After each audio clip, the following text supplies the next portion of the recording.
The sin of Sodom and Gomorrah had absolutely nothing to do with homosexuality, and there's not a single syllable of the Bible that says otherwise. Hey everybody, I'm Dan McClellan. I'm a scholar of the Bible and religion.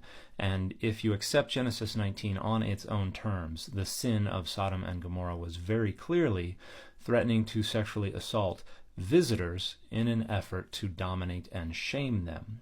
And that is how the threat of sexual assault to men has been used in different parts of the world throughout time. Even today, this is a form of kind of mob justice that is used in parts of the world to ensure that criminals are sufficiently shamed.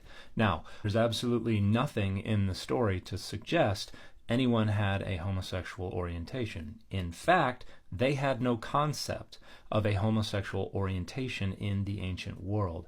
Their construction of their knowledge of sexuality was far different. And there are people who will suggest that turning down Lot's daughters is an indication they had no attraction to women.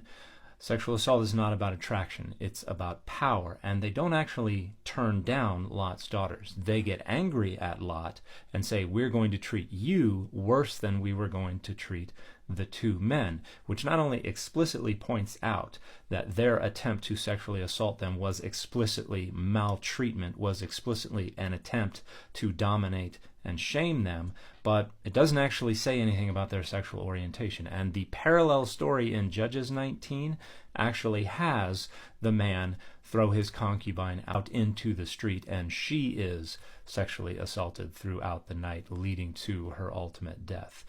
And there is no other syllable of the Bible that points to a homosexual orientation or homosexuality as having any relevance whatsoever to the story. You go to Ezekiel 16:49, and the sin of Sodom is explicitly an overabundance of bread and prosperous ease, and they did not strengthen the hand of the poor and the needy and the oppressed. And it says they committed abominations, which is not at all a direct reference to homosexuality. It is probably a direct reference to sexual assault, and specifically the threat of sexually assaulting men. Jude 1:7 is not an exception, because that reference to what is usually translated something like unnatural lust or desire or something like that is actually in the Greek sarkos heteras, which means other flesh. Notice just before this we're talking about angels related to the Enochic literature. Just after it we return to talking about angels. What is the other flesh?